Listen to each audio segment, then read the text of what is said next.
বিজ্ঞানও এখন ভুল করে। গত 3 দিন আবহাওয়া যেটা দেখাইছে ওটা হয়নি। দেখাইছে 3টা থেকে বৃষ্টি হবে রাত।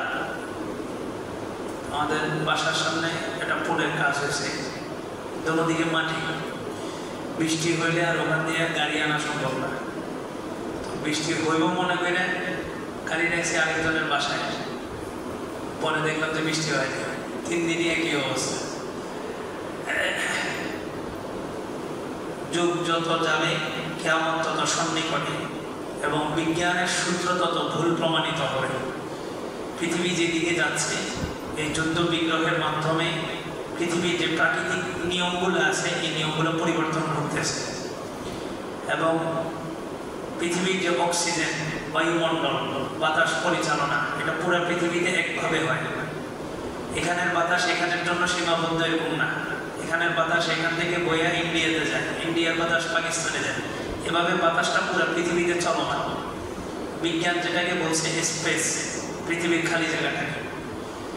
বিভিন্ন রাষ্ট্রের যুদ্ধগুলোর কারণে, বোম্বিং হওয়ার কারণে এই আবহাওয়া যেটা বায়ু এটা দূষিত হয়ে যেতেছে।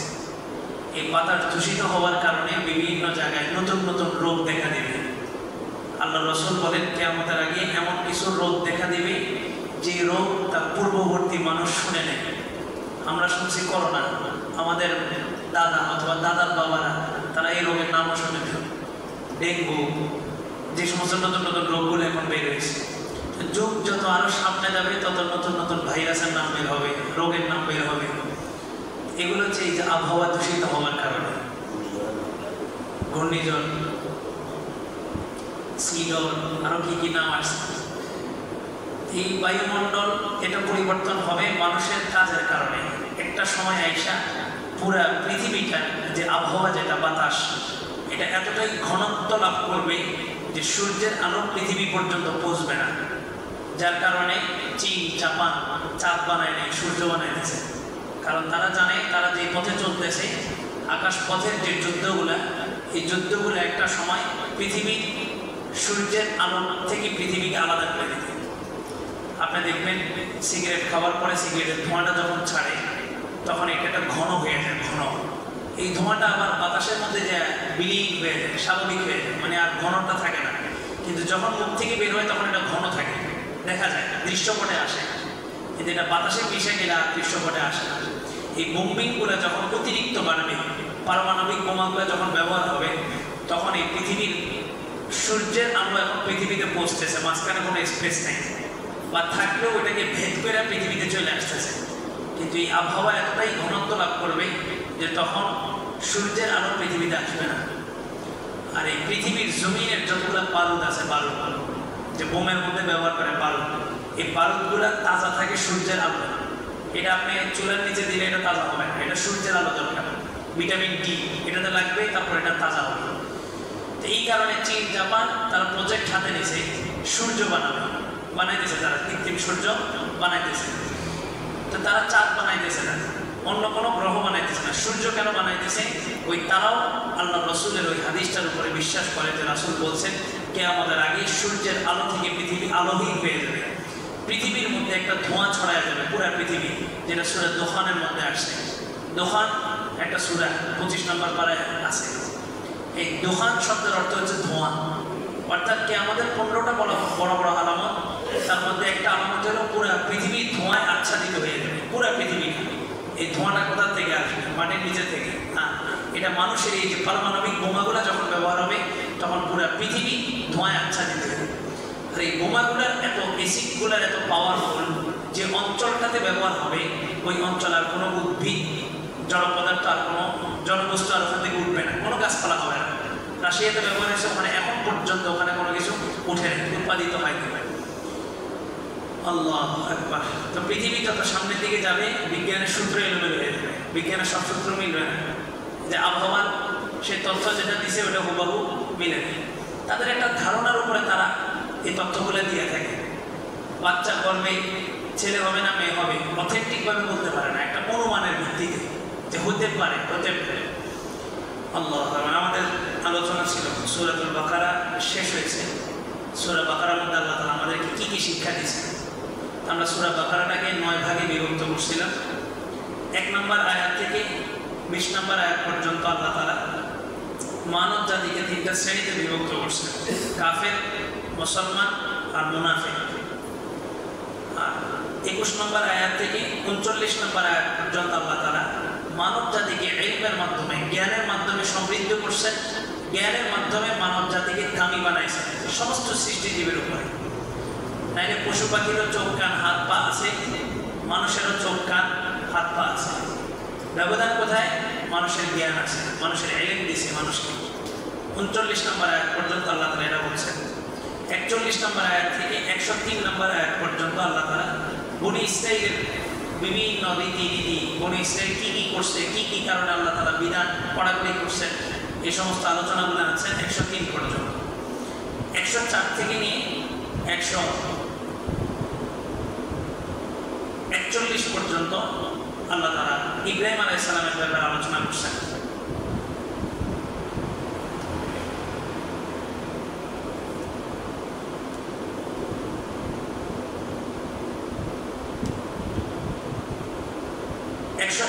থেকে নিয়ে 152 পর্যন্ত আজকের আলোচনা। এটা হচ্ছে কেবলা পরিবর্তনের বিষয়। 142 থেকে নিয়ে 152 পর্যন্ত এই চ্যাপ্টারটাতে এই 10টা আয়াতের মধ্যে আল্লাহ তাআলা মুসলমানদের যে কেবলা পরিবর্তন হয়েছে এই ইতিহাসটা তুলে ধরছেন। আর বর্তমান সময় এই ইতিহাসটা আমাদের জানা খুবই জরুরি। এই জন্য যে আমরা মনে করতেছি যে আমাদের কেবলা হলো বাইতুল্লাহ, আমাদের কেবলা বাইতুল্লাহ, বাইতুল মাকদাস আমাদের থাকলেই কি না থাকলেই। কিছু কিছু মুসলমানের মন মানসিকতা আমাদের এমন হয়ে গেছে যে আমাদের মুসলমানদের কেবলা তো হইল বাইতুল্লাহ, বাইতুল্লাহ কোনো সমস্যা হলে সেটা আমরা দেখব। আর বাইতুল মাকদাস তো আমাদের কেবলা না, বাইতুল মাকদাস ইহুদিদের কেবলা। কারণ বাইতুল মাকদাসে সর্বপ্রথম বাইতুল মাকদাসের দিকে ফিরে ইবাদত করা এটা ইহুদিদের প্রথা ছিল, ইহুদিদের রীতিনীতি ছিল। জুমার আলোচনায় বলছিলাম যে মুসলমানদের বিধিবিধানগুলো আল্লাহ তাআলা এবং আল্লাহর রাসূলের চাহিদা ছিল স্বতন্ত্র হবে, কারোর সাথে মিলতে পারবে না। মুসলমান রোজাও রাখবে স্বতন্ত্রভাবে। আশুরার রোজা মুসলমান রাখবে কয়টা? 2টা। ইহুদিরা রাখে কয়টা? 1টা। আল্লাহর রাসূল যখন মক্কা থেকে মদিনায় গেলেন, যাওয়ার পরে ইসলাম নতুন ধর্ম আসছে, পূর্বের সমস্ত ধর্মের সাথে তার চ্যালেঞ্জ। তো ইহুদিরা বলা বলি করতে লাগলো, ইসলাম যদি নতুন ধর্মই হয় তো তোমাদের কেবলা কই? তোমরা তো আমাদের কেবলার দিকে ফিরে নামাজ পড়তেছ। আল্লাহ রাসূলের হিজরতের 17 মাস পর্যন্ত দ্বিতীয় হিজরিতে কেবলা পরিবর্তন হয়েছে। আবার দ্বিতীয় হিজরিতে রমজানের রোজা ফরজ হয়েছে। দ্বিতীয় হিজরিতে 17 মাস পর্যন্ত আল্লাহ রাসূল মদিনাতে যাওয়ার পরেও ওই বাইতুল মাকদাসের দিকে ফিরে নামাজ পড়ছেন। তো ইহুদিরা বলাবলি করতে লাগলো, মুহাম্মদ নতুন ধর্ম আনছে, সবকিছুই তো নতুন, সব নতুন নতুন পদ্ধতি, কিন্তু এখনো আমাদের কেবলার দিকে ফিরে নামাজ পড়ে। তা আল্লাহ রাসূলের এটা ইগোতে লাগলো যে আসলে তো মুসলমানদের একটা স্বতন্ত্র কেবলা হওয়া দরকার। বাস্তবেই বাইতুল মাকদাস এটাও ইব্রাহিম আলাইহিস সালাম নির্মাণ করছেন, বাইতুল্লাহ ইব্রাহিম আলাইহিস সালামের হাতে পুনর্নির্মাণ হয়েছে, পুনরায় নির্মাণ হয়েছে। বাইতুল মাকদাস সর্বপ্রথম ইব্রাহিম আলাইহিস সালাম নির্মাণ করলেও বাইতুল্লাহ ইব্রাহিম আলাইহিস সালাম নির্মাণ করার আগেও 3 বার নির্মাণ হয়েছে। আদম আলাইহিস সালাম একবার করছে, ফেরেশতাদের মাধ্যমে একবার হয়েছে, নূহ আলাইহিস সালামের প্লাবনের পরে আবার হয়েছে বাইতুল্লাহ। তাহলে ইব্রাহিম আলাইহিস সালাম একবার নির্মাণ করছেন। বাইতুল্লাহ মোট 11 থেকে 12 বার নির্মাণ হয়েছে। বাইতুল্লাহ নিয়েও একটা রাজনীতি ছিল। সৌদি যারা রাজা হইতো তারা পূর্বের বাইতুল্লাহটাকে ভাঙিয়ে নিজে একটা বাইতুল্লাহ করতো নতুনভাবে। এটা একদম সব যুগেই চলে আসতেছে। আল্লাহ রাসূলের ইন্তেকালের পরেও এই সিস্টেমটা চলতেছিল। খারেজিরা, শিয়ারা তারা যখন ওই প্রেসিডেন্টের পদে ছিল তখন তাদের যখনই ক্ষমতার পরিবর্তন হইতো নতুন যেই আসতো আইসা এই কাবাঘরটা ভেঙে দিত, দিয়া নতুনভাবে আরেকটা কাবাঘর করতো। আমাদের দেশে যেরকম বিমানবন্দরের নাম পাল্টায়, যেই আসে বিমানবন্দরের একটা নতুন নাম দেয়। এই কাবা শরীফ নিয়ে এরকম রাজনীতি ছিল। ইমাম মালিক রাহমাতুল্লাহ আলাইহি তৎকালীন সময়ের সবচেয়ে বড় মুফতি ছিলেন। আমাদের 4টা মাযহাবে একটা মাযহাবের ইমাম মালিক রাহমাতুল্লাহ আলাইহি উনি ফতোয়া দিলেন যে আজকের পর থেকে কাবা ঘরে আর কেউ হাত দিতে পারবে না, এটা সম্পূর্ণ হারাম। এভাবে যদি রাজনীতি চলতে থাকে তাহলে দেখা যাবে একটা সময় এসে কাবা ঘরের ডিজাইন পাল্টায় ফেলবে, কাবা ঘর মন মতো বাদে পুরো পৃথিবীর সমস্ত আলেমদের সিগনেচার নিয়ে ফতোয়া দিলেন যে কাবা ঘর আজকের পর থেকে আর কেউ হাত দিতে পারবে না। ওই সময়ের পর থেকেই কথাটা বন্ধ হয়ে গেছে। নাহলে যেই সরকারি আসতো আইসা কাবা ঘর আগেরটা ভাইয়া নতুন একটা কাবা ঘর। তো তারা বলাবলি করতে লাগলো যে মোহাম্মদ সাল্লাল্লাহু আলাইহি সাল্লাম নতুন ধর্ম আনছে ঠিক, কিন্তু একটা কেবলা আনতে পারে না। আল্লাহ রাসূলের দিনের মধ্যে তামান্না ছিল যা কেবলা যদি পরিবর্তন হইত, একটা কেবলা তো আছেই বাইতুল্লাহ, ওইদিকে ফিরে যদি আমরা নামাজ পড়তাম। সবাই কিন্তু বাইতুল মাকদাসের দিকে ফিরে নামাজ পড়লেও বাইতুল্লাহর একটা বিশেষ বৈশিষ্ট্য হলো বাইতুল্লাহর মধ্যে তোয়াফ করা হতো, যেটা বাইতুল মাকদাসে এই সিস্টেমটা নাই। কিন্তু বাইতুল্লাহ শরীফের চতুর্পাশে কি করা হয়? তোয়াফ করা হয়। বাইতুল মাকদাস হচ্ছে একটা মসজিদ, যে মসজিদে নামাজ পড়া হয়, আর বাইতুল্লাহ হচ্ছে একটা ঘর যেটার ভিতরে নামাজ পড়া হয় না, যেটার বাহিরে নামাজ পড়া হয়। আমরা আমাদের পশ্চিমে কেবলা অবস্থিত, এই জন্য পশ্চিম দিকে ফিরে আমরা নামাজ পড়ি। আবার কাবা ঘরের পশ্চিমে যারা আছে তারা পূর্ব দিকে ফিরে নামাজ পড়ে। কাবা ঘরের দক্ষিণে যারা আছে তারা উত্তর দিকে ফিরে নামাজ পড়ে। কাবা ঘরের উত্তর দিকে যারা আছে তারা দক্ষিণ দিকে ফিরে নামাজ পড়ে। অর্থাৎ আমাদের কেবলা পশ্চিম না, আমাদের কেবলা হচ্ছে কাবা। তবে কাবাটা আমাদের বাংলাদেশ থেকে পশ্চিম দিকে হওয়ার কারণে আমরা পশ্চিম দিকে ফিরে নামাজ পড়ি। হ্যাঁ, দিক পশ্চিম। আবার কাবা শরীফের অপোজিটে যারা আছে পশ্চিম দিকে, তাদের কাবাটা যেহেতু পূর্ব দিকে, তারা পূর্ব দিকে ফিরে নামাজ পড়ে। মূলত সবাই নামাজের কেন্দ্রবিন্দু কি? কাবা, বাইতুল্লাহ। এই জন্য দেখবেন বাইতুল্লাহ শরীফের সামনে কোনো দিক নেই যে যেখান থেকে পারছে বাইতুল্লাহ দিকে ফিরে দাঁড়ায় গেছে, ওখানে পশ্চিম পূর্ব নেই, মানে বাইতুল্লাহ দিকে ফিরে নামাজে দাঁড়ায়। আর বাইতুল্লাহ শরীফের ভিতরে যদি কেউ নামাজ পড়ে, সিস্টেম আছে, অনেক সময় বড় বড় আলেমদেরকে ওখানে ইনভাইট করা হয়। আমাদের সাইদি সাহেবের ইনভাইট করা হয়েছিল।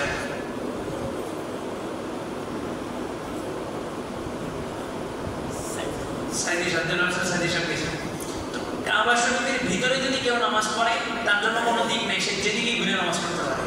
এটা শুধু কাবা শরীফের ভিতরের জন্য বিশেষ। তো ইহুদিরা যখন এই কথাটা বললো তখন আল্লাহ রাসূল মনে মনে একটা তামান্না যে আল্লাহ আপনার কাবাটাকে ফিরিয়ে আনেন। এবং আল্লাহকে বলতে পারতেছে না, কারণ আল্লাহর কথার উপরে রাসূলের কথা তো হবে না। আল্লাহর কথা চূড়ান্ত, কিন্তু রাসূলের দিলের একটা তামান্না ছিল। তো রাসূল নামাজে দাঁড়াইছেন, এই মসজিদের উপরে কোনো সামিয়ানা ছিল না, ছাদ ছিল না, বারবার উপরে দিকে তাকাইতেছিলেন। আল্লাহ তাআলা আয়াত নাযিল করলেন, "ওয়াদান আলা তাকাল্লুবা ওয়াজহিকা ফিস সামা ফালানুওয়াল্লিয়ান্নাকা কিবলাতান তারদাহা।" রাসূল, বারবার আপনাকে দেখতেছি, আসমানের দিকে ফিরতেছেন। আমি তো আলিম বিদাতিস সুদূর, আমি সবার দিলের সব খবর জানি। ফালানুওয়াল্লিয়ান্নাক, আমি অবশ্যই কেবলা পরিবর্তন করব যেই দিকের, যেই কেবলাটা আপনার পছন্দ। রাসূলের পছন্দ ছিল কোনটা? বাইতুল্লাহ। এই নামাজ চলতেছে, আসরের নামাজ, মসজিদে জু কেবলাতে এখনো মসজিদটা আছে, এই মসজিদে মদিনাতে। এই মদিনায় গেলে দেখবেন একটা মসজিদ আছে জু কেবলাতে, মানে কি দুইটা কেবলাওয়ালা, একটা মেহরাব এখানে আরেকটা মেহরাব ওই যে পাশে। তো সবাই ওই দিক ফিরে নামাজ পড়তেছে, বাইতুল মাকদাসের দিকে ফিরে। তা আয়াত নাযিল হলো, ফাওয়াল্লি ওয়াজহাকা শাতরাল মাসজিদিল হারাম। হে রাসূল, এখন তো বাইতুল মাকদাসের দিকে ফিরে নামাজ পড়তেছেন, ফাওয়াল্লি ওয়াজহাক, আপনি চেহারা আপনি ঘুরে নেন শাতরাল মাসজিদিল হারাম। মসজিদে হারাম মানে কি? বাইতুল্লাহ। তো রাসূল ওইখানে 2 রাকাত নামাজ পড়ছেন, আসরের 2 রাকাত পড়ে সাহাবায়ে কেরাম সব ওই দিক ঘোরা। তো এই যে কেবলা পরিবর্তনের একটা আভাস পাওয়া যাইতেছিল, আল্লাহ রাসূল চাইতেছেন কেবলা পরিবর্তন হোক, এটা সাহাবায়ে কেরাম বুঝছেন। আয়াত নাযিল হয়েছে, রাসূল 2 রাকাত দ্বিতীয় রাকাতের আত্তাহিয়াত থেকে উঠছেন, ওইটা দাঁড়াইছেন, ওই সময় আয়াত নাযিল হয়েছে, ফাওয়াল্লি ওয়াজহাক, আপনি চেহারা ঘুরান শাতরাল মাসজিদিল হারাম, মসজিদে হারামের দিকে। রাসূল ওখান থেকে হাইটা এভাবে আসছেন, কোনায় এসে এখানে এসে এদিক ঘুরে গেছে। আমরা বলে কি করতাম, ইমাম সাহেবের মায়ের ইমাম সাহেব নামাজ ছেড়ে কই যায়। শরীয়তের অনেকগুলো মাসালা আছে, ইমাম সাহেবের উজু চলে গেলে ইমাম সাহেব পিছন থেকে একজনের টান দিয়া সামনে আনবে। এখন যারা টান দিছে সে মাসালাটা জানলে না সহজ, আর নাইলে যারা টান দিছে ওটা মাই শুরু করবো, আপনি নামাজের ভিতরে টানাটানি করতেছেন। আবার আপনি আসছেন মসজিদে, আইসা দেখলেন যে 3টা কাতার হয়েছে মসজিদে, 3 কাতার পরিপূর্ণ। এখন আপনি একজন মুসল্লি পিছনে কাতারে দাঁড়াইছেন, আর কোনো মুসল্লি নেই ওখানে। তখন শরীয়তের মাসালার সামনে কাতার থেকে একজন আস্তে করে ইশারা দিয়া তারা টাইনা পিছনে নিয়ে আসবে। এটা শরীয়তের মাসালা, তবে এটা সব জায়গায় করা নিষেধ। যেখানে মাসালা জানে ওই ব্যক্তিকে করা, অন্য ব্যক্তির টান দিলে কি হবো, নামাজ ছেড়ে দিয়ে মারামারি শুরু করে। আল্লাহ রাসূল ওখান থেকে হাইটা এই জায়গায় আসছেন। রাসূলের সাহাবীগুলা রাসূলের সাথে কি পরিমাণ বন্ডিং ছিল ওনাদের এই মানে মেজাজ কি পরিমাণ মিল ছিল, রাসূল ঘুরছেন পুরা শত শত সাহাবী এভাবে এদিক ঘুরেছিল, সবাই এভাবে কাতার ঘুরে এদিক ঘুরে গেছে মুহূর্তের মধ্যে। আমরা তো প্রত্যেক ওয়াক্তে আমি সেটা বন্ধ করছি, এটা বেদাত ছিল। মুয়াজ্জিন মাইক দিয়ে বলে যে দাঁড়িয়ে কাতার সোজা করি সামনে কাট না, এটা মুয়াজ্জিন কেন বলবে? আর এটা 5 ওয়াক্ত নামাজে মুসলমানকে বলতে হবে। মুসলমানের সচেতনতা কোথায়? একামত দিছে মুসলমান দাঁড়ায় যাবে, কাতার সোজা হয়ে যাবে। এক বিজ্ঞানী, 2 জন বিজ্ঞানী লাইভ টেলিকাস্ট চলতেছে, কাবা শরীফের তওয়াফ চলতেছে, ওইটা আমেরিকায় বসে দেখতেছে। তো একজন মুসলমান ছিল, আরেকজন খ্রিস্টান ছিল। বলতেছে এই যে মানুষগুলো এখানে কত লক্ষ মানুষ হবে, তো সে বলছে একটা সংখ্যা বলছে হয়তো 5 লাখ বা 10 লাখ, বলছে এত লক্ষ মানুষ হবে। একামত শুরু হইল, নামাজের আগে দিয়ে নামাজের প্রস্তুতি চলতেছে।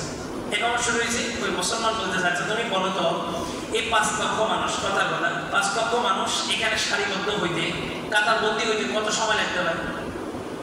তো সে একটা মেজারমেন্ট তার করে, যদি 1 লক্ষ মানুষ হয় তাহলে কাতার সোজা করতে মিনিমাম 8 থেকে 10 মিনিট 1 লক্ষ মানুষ হইলে। যদি 2 লক্ষ হয় তাহলে 16 মিনিট, 3 লক্ষ হইলে এভাবে সে এটাকে ভাগ করে দেবে। তো মুসলমান বলতেছে তুমি তাকায় থাকো, একামত শেষ হওয়ার আগে, এখানে 5 লক্ষ না 5 কোটি মানুষও যদি হয়, একামত শেষ হওয়ার আগেই সব কাতারবন্দি হয়ে যাবে।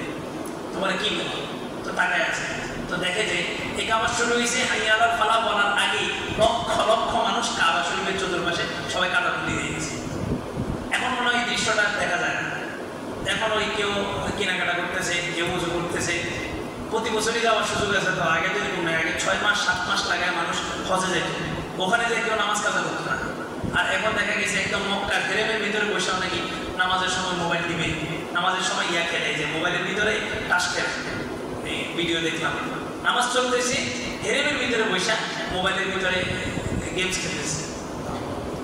তো ওই বিজ্ঞানীকে বলতেছে তুমি তাকায় থাকো। উনি দেখলেন যে হাইয়া আলাল ফালাহ শেষ করার আগেই যত লক্ষ মানুষ ছিল সব কাতারবন্দি হয়ে গেছে। এই দৃশ্য দেখে ওই খ্রিস্টান সাথে সাথে মুসলমান হয়ে গেছে, সাথে সাথে।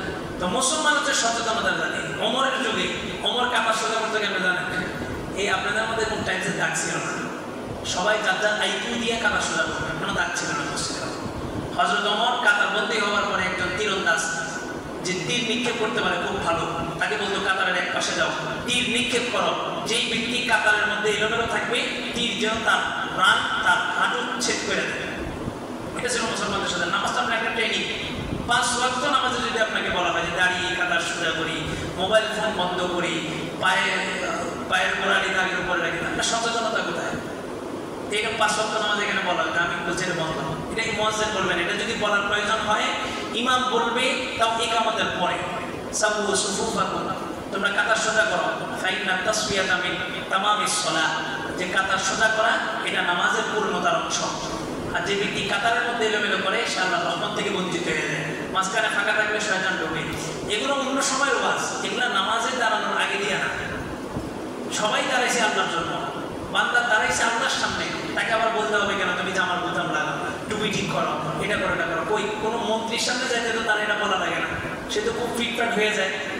আল্লাহর সামনে দাঁড়াইতেছে, একদম ঘামায় আসছে, খুব ক্লান্ত, জামা দামা খুইলা, কলারটা এইভাবে রেখা, টুপিটা একভাবে রেখা, চুলগুলো এলোমেলো, কার সামনে দাঁড়াইছে, কি করতেছে, এই অনুভূতিগুলা নাই। যার কারণে আমরা 5 ওয়াক্ত নামাজ মসজিদে এসে পড়তেছি, কিন্তু জীবনের সমস্যার শেষ নাই। যত নামাজ পড়ি তত সমস্যা কি হইতেছে, কমতেছে না বাড়তেছে? বাড়তেছে। ওই যে নামাজের মতো হইতেছে না। তা আল্লাহ রাসূলের সাহাবীরা দেখেন, রাসূল ওখান থেকে হেঁটে এখানে চলে আসছে, বিশৃঙ্খলা হয়নি। আচ্ছা, আপনাদেরকে যদি সতর্ক করে দিই যে আমি 2 রাকাত এখানে পড়বো আর 2 রাকাত ওখান দিয়ে যাই পড়বো, যদি বইলেও দিই তারপরে তো আপনারা কাতার বোঝাতে মারামারি লাগিয়ে দেন, বইলে দেওয়ার পরেও। কিন্তু সাহাবায়ে কেরাম জানতো না যে নামাজের ভিতরে কিবলা পরিবর্তন হবে, কেউ জানতো না। 2 রাকাত পড়ার পরে রাসূলের ওহী নাযিল হয়েছে, রাসূল চলে আসছে, কেউ কাউকে জিজ্ঞেস করে নাই কি হয়েছে। আপনারা বলতে বলতেন কি ইমাম সাহেব কই, কি সমস্যা, নষ্ট হয়ে গেছে। আল্লাহ রাসূল ওখান থেকে এখানে চলে আসছেন, সাহাবায়ে কেরাম সবাই, এটা হচ্ছে সাহাবীদের সাথে রাসূলের একটা কানেকশন। মানে ওহী যে নাজিল হবে, কি বিষয় নাজিল হবে, হযরত ওমর আগে থেকে বুঝতেন। হযরত ওমরের দিনের চাহিদা অনুযায়ী 22টা আয়াত কোরআনে আল্লাহ তাআলা নাজিল করছেন। তাহলে ওনাদের বন্ডিংটা কেমন ছিল? আল্লাহ কাতেব ওহী, যে ওহী লিখত, হযরত মুআবিয়া রাদিয়াল্লাহু তাআলা আল্লাহ রাসূলের ওহী লিখতেন, ওহী লেখক ছিলেন। এখন তো হযরত মুআবিয়ার নিয়ে বিভিন্ন কথা বলা হয়, কারবালার ঘটনা শুরু হয়েছে না, এই মাসে দেখবেন আজরাইল। আর আমাদের শিক্ষা সিলেবাস গতকালকে বললাম ইন্টারমিডিয়েটে আর আলিমের সিলেবাসের মধ্যে আপনার এই হযরত মুআবিয়ার নিয়ে এই বাজে মন্তব্য লেখা হয়েছে। হযরত মুআবিয়া আল্লাহ রাসূলের ওহী লেখক ছিলেন, ওহী লিখতেন, কাতিবে ওহী। উনি বলতেন মাঝে মাঝে জিবরাইল এসে আল্লাহ রাসূলকে ফিসফিস করে বলতো, আমি স্পষ্ট শুনতাম শব্দগুলা। মানুষ বলে আল্লাহ রাসূল নাকি বানায় বলছে খাতা। আর যিনি লেখেন কাতে, উনি বলতেছেন জিবরাইল যে আয়েশা বলতো ফিসফিস করে, ওই ফিসফিস আওয়াজ আমি অনেক সময় স্পষ্ট শুনতে পারতাম। তো রাসূল আমাকে বলার আগে আমি লিখা ফেলতাম। এটা সত্যতা যে কোরআন আল্লাহর পক্ষ থেকে আসে, জিবরাইলের মাধ্যমে আসে। তা আল্লাহ তাআলা বললেন যে ঠিক আছে, আপনি কিবলা পরিবর্তন করে মুখ ঘুরে আনেন। এই জায়গাটাতে আমাদের যেটা বোঝায় সেটা হলো 17 মাস পর্যন্ত আমাদের কিবলা ছিল কোনটা? বাইতুল মাকদাস। ইসলামের সূচনাই বাইতুল মাকদাস। বাইতুল মাকদাস থেকে মাথা ফেরানোর পরে বাইতুল মাকদাসের ফজিলত কমে গেছে, বিষয়টা এমন না। আল্লাহ রাসূল বলেন কাবার যে ফজিলত, কাবায় 1 রাকাত নামাজে 1 লক্ষ রাকাতের সওয়াব, বাইতুল মাকদাসে কোনো অংশে কম না। 3টা রিওয়ায়াত আসছে, এক রিওয়ায়াতে আসছে 25,000, আরেক রিওয়ায়াতে আসছে 50, আরেক রিওয়ায়াতে আসছে 75,000 রাকাতের সওয়াব। মানে 1 রাকাত নামাজ পড়বেন 75,000 রাকাত নামাজের সওয়াব দান করবে বাইতুল মাকদাস। আল্লাহ রাসূল বলেন পৃথিবীর কোনো জায়গায় ভ্রমণের উদ্দেশ্যে, দেখার উদ্দেশ্যে, সফর করার উদ্দেশ্যে গেলে সওয়াব হয় না, শুধুমাত্র 3টা জায়গায় গেলে কি হয়? সওয়াব হয়। বাইতুল মাকদাস, বাইতুল্লাহ, মদিনা, এই 3টা জায়গাতেই কি হয়? গেলে সওয়াব হয়। আল্লাহু আকবার। এখন বাইতুল মাকদাস এটা তো ইহুদিদের কিবলা নাকি? না আমাদের? দুটোটাই আমাদের। বাইতুল্লাহ আমাদের, বাইতুল মাকদাসও আমাদের। অথচ দেখেন বাইতুল্লাহ সর্বশেষ নবী মুহাম্মদুর রাসূলুল্লাহ সাল্লাল্লাহু আলাইহি ওয়াসাল্লামের কিবলা ছিল, ওনার পদচারণ ছিল, ওনার মাতৃভূমি ছিল। এছাড়া ম্যাক্সিমাম নবী, ম্যাক্সিমাম রাসূল সব কোথায় আসেন? বাইতুল মাকদাসে আসেন। অধিকাংশ নবী এই পৃথিবীর মধ্যে যত জায়গায় নবীদের মাকবারা আছে, কবর আছে, বাইতুল মাকদাসের সবচেয়ে বেশি 70,000 নবীর কবর আছে ওখানে। 70,000 এক রিওয়ায়াতে আসে। তো বাইতুল মাকদাসের ব্যাপারে আল্লাহ তাআলা কি বলছেন? আল্লাযী বারাকনা হাওলাহু। বাইতুল্লাহর ব্যাপারে বলেন নাই, বাইতুল মাকদাসের ব্যাপারে আল্লাহ বলছেন যে বাইতুল মাকদাসের চতুর্পাশের মাটির মধ্যে আমি বরকত দিয়েছি। কেন? এটা নবীদের কবর, এই মাটিটা নবীদের খাঁটি, এই কারণে এই মাটির মধ্যে আমি বরকত দিয়েছি। আল্লাহ, এই বাইতুল মাকদাস যেটা, বাইতুল মাকদাসের এই জায়গাটার মধ্যে একটা পাথর আছে, কুব্বাতুস সাখরা। এই কুব্বাতুস সাখরা হইল সিঁড়ি লিফট। সিঁড়ি লিফট। আল্লাহ রাসূল বাইতুল্লাহ থেকে বাইতুল মাকদাস পর্যন্ত গেছেন বোরাকে করে। আল্লাহ রাসূলের মেরাজের রাত্রে যে ভ্রমণটা হয়েছে, দুনিয়ার জমিন থেকে আসমান পর্যন্ত 5টা বাহন ব্যবহার হয়েছে, 5টা। বাইতুল্লাহ থেকে বাইতুল মাকদাস পর্যন্ত গেছেন বোরাকে করে। আর বাইতুল মাকদাস থেকে প্রথম আসমান পর্যন্ত গেছেন এই পাথর, কুব্বাতুস সাখরা, একটা পাথরের উপরে দাঁড়াইছেন, ওই পাথর আল্লাহ রাসূলকে নিয়ে আসমান পর্যন্ত গেছে। প্রথম আসমান থেকে চতুর্থ আসমান পর্যন্ত আজনিহাতিল মালাইকা, ফেরেশতাদের ডানার উপরে ভরকে রেখেছেন। চতুর্থ আসমান থেকে আরশ আজিম পর্যন্ত আজনিহাতিল মালাইকাতি জিবরাইল, জিবরাইল আলাইহিস সালামের ডানার উপরে ভরকে রেখেছেন। 5টা বাহন ব্যবহার হয়েছে। এই কুব্বাতুস সাখরা একটা পাথর। বাইতুল মাকদাসের ছবির মধ্যে দেখবেন 2টা মসজিদ, একটা হচ্ছে মাটি কালারের গম্বুজ, আর একটা হচ্ছে সোনালী কালারের গম্বুজ। বাইতুল মাকদাসের দেখবেন ছবি 2টা। বাইতুল মাকদাসের এরিয়ার ভিতর 5টা মসজিদ আছে। একটা মসজিদ হচ্ছে সাদা মিনার, ওই সাদা মিনার মসজিদটা হচ্ছে যে মসজিদে হযরত ঈসা আলাইহিস সালামের অবতরণ হবে কিয়ামতের আগে, সাদা মিনার।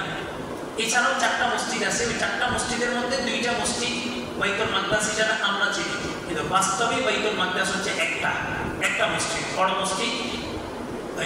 ওই বাইতুল মাকদাস, ওই মসজিদের ভিতরে কুব্বাতুস সাখরা যেটা, তার নিচে মনে করেন এই যেটা মসজিদ, এই মসজিদের নিচে ইহুদিরা তারা চাইতেছে থার্ড টেম্পল। থার্ড টেম্পল মানে হাইকেলে সুলাইমানি, সুলাইমান আলাইহিস সালামের যুগের যে জাদুবিদ্যাগুলো ছিল, এগুলো চর্চার মাধ্যমে ওখানে তার থার্ড টেম্পল করবে, আর এই বাইতুল মাকদাসকে বোম্বিং করে উড়াই দিবে। এটা ইহুদিদের টার্গেট। এই নিচে হাইকেলে সুলাইমানি করবে। হাইকেলে সুলাইমানি থার্ড টেম্পল এটা কি? এটা হচ্ছে দাজ্জালের মঞ্চ। দাজ্জাল যে আসবে, দাজ্জাল রাজত্ব কোথায় করবে? দাজ্জালের রাজত্ব করার জন্য ওই হাইকেলে সুলাইমানি তৈরি করবে। আর এই ফিলিস্তিন কেন্দ্রিক শেষ জামানার সব ঘটনাগুলো ঘটবে। আল্লাহ রাসূল বলেন গজওয়াতুল হিন্দ থেকে যারা গাজী হবে, যোদ্ধা হবে, মুজাহিদ হবে, যারা বাইচা থাকবে, জীবিত থাকবে, এই কাফেলাটা যায় সিরিয়া থেকে একটা কালো পতাকা বাহিনী বের হবে, তাদের সাথে যুক্ত হবে, যুক্ত হয়ে চূড়ান্ত একটা লড়াই করবে। ওই লড়াইয়ের পরে আল্লাহ তাআলা বাইতুল মাকদাসকে আবার বিজয় করবেন। এটা রাসূলের সুস্পষ্ট হাদিস। এই বাইতুল মাকদাস ফিলিস্তিনকে কেন্দ্র করে সবকিছু হবে। যে দাজ্জাল আসবে, দাজ্জালকে হত্যা আল্লাহ রাসূল কোন জায়গাটাতে করবেন স্পেসিফিক ভাবে হাদিসে রাসূল এটা উল্লেখ করছেন। বাবে লুত একটা গেট হবে, বাবে লুত, এই লুত এই গেটের উপরেই দাজ্জালকে হত্যা করা হবে। আপনি উইকিপিডিয়াতে সার্চ দিবেন যে বাবে লুত, দেখবেন যে তারা বিশাল আকার একটা গেট তৈরি করে রাখছে বাবে লুত হিসাবে, বিশাল একটা। বা থার্ড টেম্পল লেখা সার্চ দিয়ে দেখবেন এই বিষয় বিস্তারিত এই কলামগুলো চলে আসবে, কি কি লেখা আছে। আল্লাহ, এখন যুগ আপডেট হয়েছে কিন্তু আমরা আপডেট হইনি। যুগ আন্তর্জাতিক মহলগুলো একভাবে চলতেছে, আমাদের চিন্তা চেতনা আরেকভাবে। এই পড়াশোনার সিস্টেম, একাডেমিক সিস্টেমগুলোতে যতগুলো মনে করেন সূত্র অ্যাপ্লাই করা হয়, বৈজ্ঞানিক সূত্র শেখানো হয়, অঙ্কের জ্যামিতিক কত ধরনের কত সূত্র, বলেন একটা সূত্র বাস্তবিক অর্থে প্রয়োগ করতে পারছে আমাদের দেশের কোনো সন্তান? এরকম রেকর্ড আছে? একটা বিজ্ঞানী তৈরি করতে পারছে? কিছুই না। এই পড়াশোনার সর্বোচ্চ হচ্ছে কি, পড়াশোনা শেষ করার পর একটা সার্টিফিকেট পাবো, এই সার্টিফিকেট দিয়ে আমি আবার এই কলেজের টিচার হবো, অথবা আমি ব্যবসায়ী হবো, অথবা আমি এটা করবো, এটা করবো, উদ্যোক্তা হবো। কিন্তু একটা নতুন কিছু সমাজকে দিতে পারছে এই বাংলাদেশের সিস্টেমে, এই কারিকুলামে, এটা সম্ভব হয়নি, দিতে পারেনি।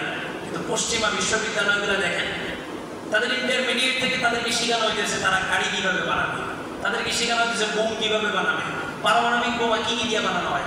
আমার দেশের কয়টা ছেলে বলতে পারবে পারমাণবিক বোমা কী দিয়ে বানায়, বোম কী দিয়ে বানায়?